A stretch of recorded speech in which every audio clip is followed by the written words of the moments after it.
There's a strange kind of silence that follows a storm. Not the peaceful kind, but the one that lingers when something valuable is gone.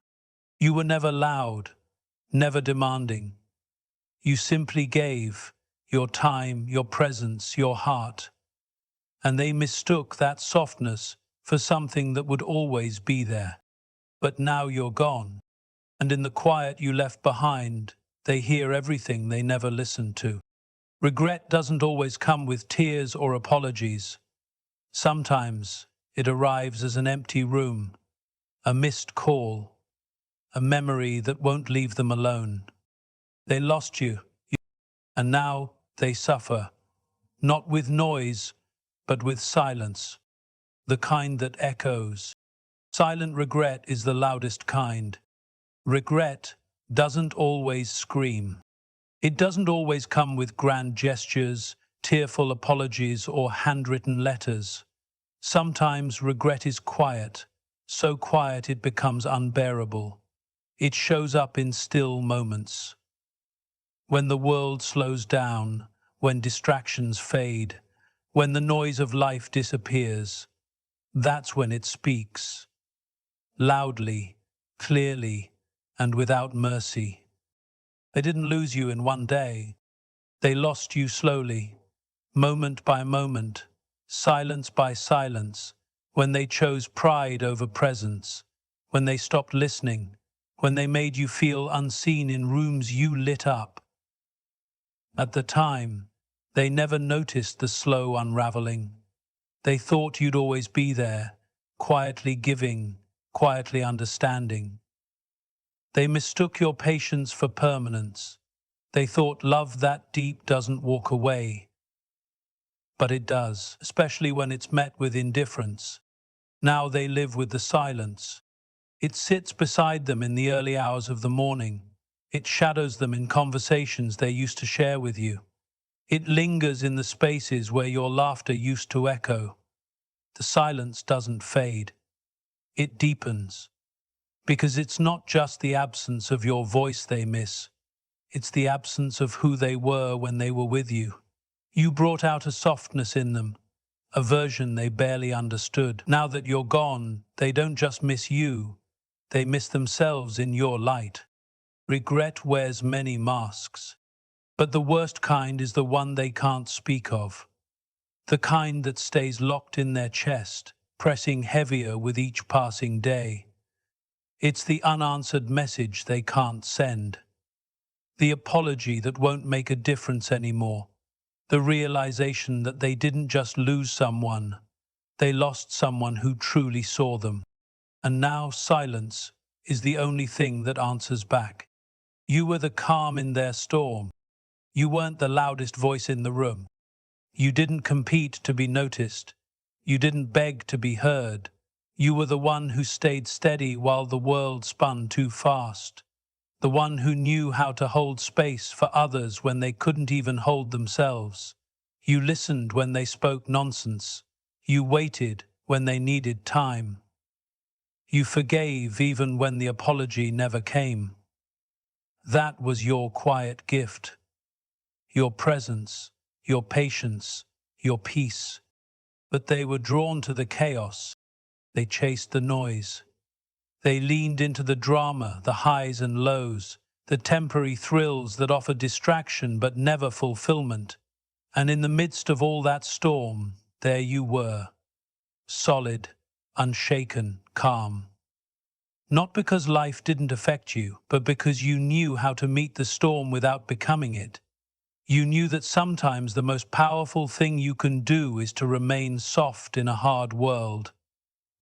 Well, they didn't understand that at the time. To them, calm looked boring. Your stillness felt like silence. Your peace was mistaken for passivity. They didn't see the strength it took for you to stay centered while everything around you swayed. They couldn't recognize the value of someone who didn't try to control them, but instead made space for them to be exactly who they were. You weren't trying to fix them, you were simply there. That was enough. Though they didn't see it. And that's the tragedy of it. People often confuse chaos with passion.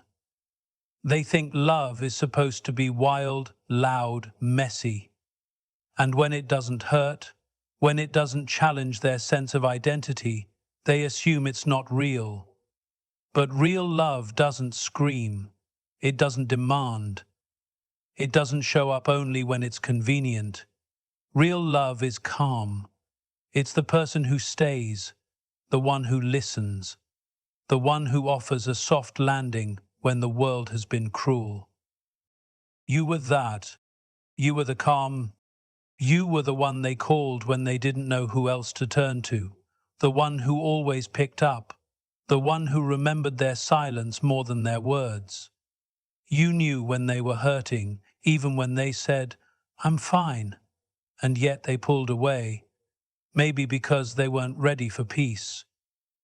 Maybe because peace forces you to look in the mirror, and they weren't ready to face what they'd see. Now they crave the very thing they once overlooked. Now they sit in rooms full of noise and feel emptier than ever. Now they scroll through conversations they used to rush through.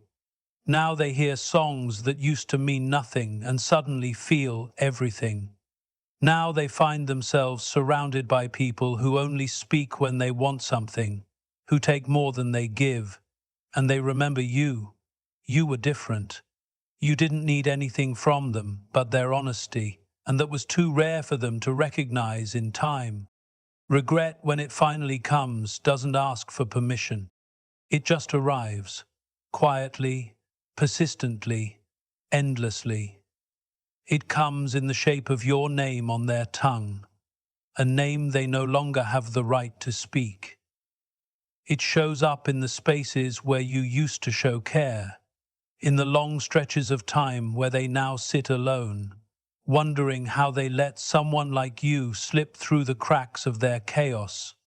Because here's the truth they never saw coming. You weren't the storm, you were the shelter, and now the storm has them.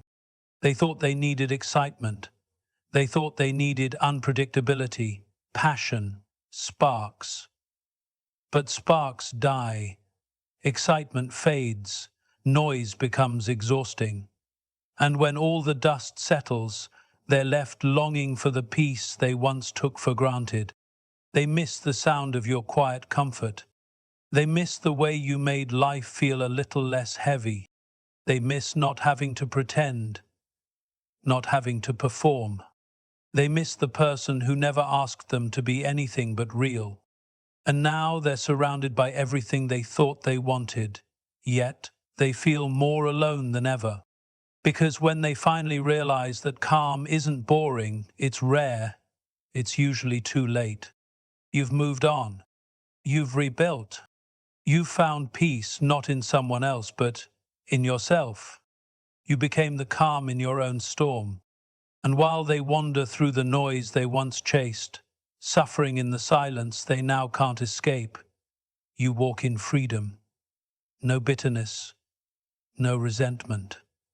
Just a quiet knowing. They lost you, and peace like yours doesn't return where it wasn't honored. Absence teaches what presence couldn't. There's something strange about how people only begin to see clearly once you're no longer around. When you were there, consistently, quietly, wholeheartedly, they barely noticed. Your presence was like air, essential but invisible. You were the steady rhythm in their life they thought would never change, the one who made room for their mess, their moods, their moments of distance. And still you stayed. You were patient, weren't you? You gave more chances than you should have. You listened, even when your silence went unnoticed. You made space for them to grow, to stumble, to be uncertain, and somehow they thought that meant you'd never leave. They thought loyalty meant permission. They assumed love meant endurance without limits. But even hearts that give endlessly have a boundary. And once that line is crossed, something shifts. And then you were gone. You didn't make a scene. You didn't announce your departure. You simply stopped showing up for those who never truly showed up for you. And that's when it began, the lesson they refused to learn while you were near.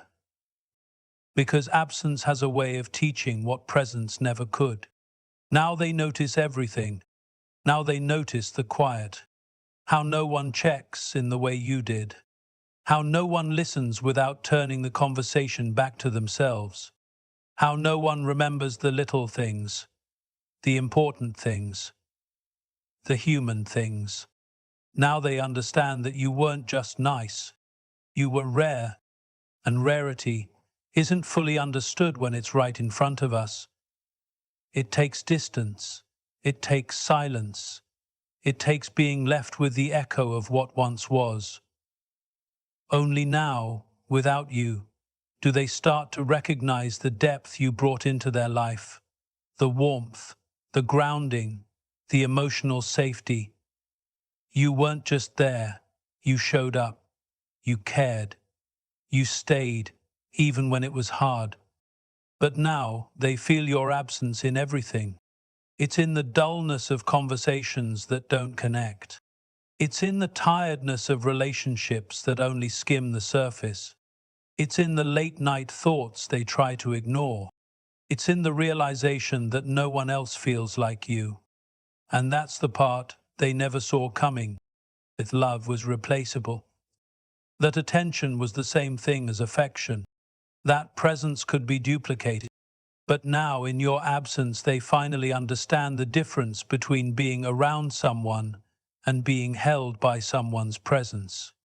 What your presence couldn't convince them of, your absence now makes painfully clear. You mattered. You were enough. And you were never asking for too much, they were simply offering too little. But the lesson came late. And though they may try to rewind, to reconnect, to rebuild what they broke, it's not the same. Because you're not the same. You've grown. You've healed. And you've learned what they didn't. That the ones who truly see you never need to lose you to know your worth. The soul notices what the eyes once ignored. There are moments in life when the soul begins to speak, quietly at first, then louder with time. It doesn't use words. It uses a weight in the chest, a sudden ache, a haunting memory that appears without warning. And often it speaks not of what we gained, but what we let slip away. Because the eyes, they can miss what the soul never forgets. They saw you, yes, but not really. They saw the familiar, the consistent, the gentle. And in their haste they mistook your grace for something ordinary. They didn't realize that being truly seen, truly felt by someone is not something that happens every day. But your soul had already been speaking. It noticed the way you were shrinking, little by little, just to keep peace. It noticed how often your voice was softened, how often your needs were shelved. It noticed the imbalance, the subtle kind that doesn't shout but slowly chips away at the spirit. Still you stayed, hoping they'd notice, hoping they'd care. They didn't, because the eyes are often distracted by the surface, by who they think you are, by what they assume you'll always be. But it's only when you're gone that the soul begins to feel the depth of what was lost. Now they feel it. Now when they walk through familiar places, they remember how different everything felt when you were there. How your presence made the air lighter. How your energy filled the room without demanding attention. They remember the warmth of your words, the steadiness of your spirit, the comfort in your company. They remember, but it's too late to hold on to what memory can't give back. That's what the soul does. It makes them relive every moment they overlooked. It brings back the softness they dismissed. It replays the times they laughed with you without understanding how deeply those moments mattered. And most of all, it reminds them that the connection they had with you wasn't something they can find just anywhere, because it wasn't about how you looked or what you said. It was about how you made them feel. Safe, understood, cared for without having to earn it. That's not something the eyes always catch, but the soul remembers, and now it won't let them forget. This is the quiet price of taking something rare for granted. The absence is no longer just a lack of presence.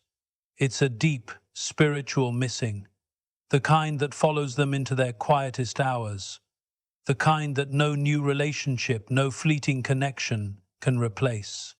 You were more than what they saw. You were a mirror, reflecting back a better version of them. You were a sanctuary, offering peace they didn't know they needed. You were a soul they didn't yet know how to hold. Now, your silence speaks louder than all the words they ignored, and while they may go on with their lives, your absence continues to whisper in the corners of their spirit. You were loved.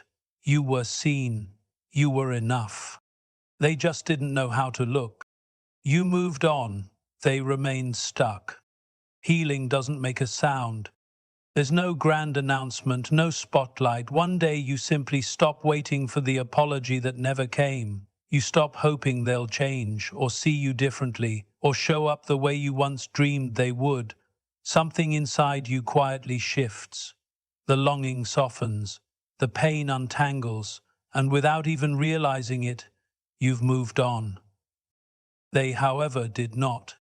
They're still circling the same thoughts, still replaying the same memories, still haunted by the version of you that gave everything without asking for much in return.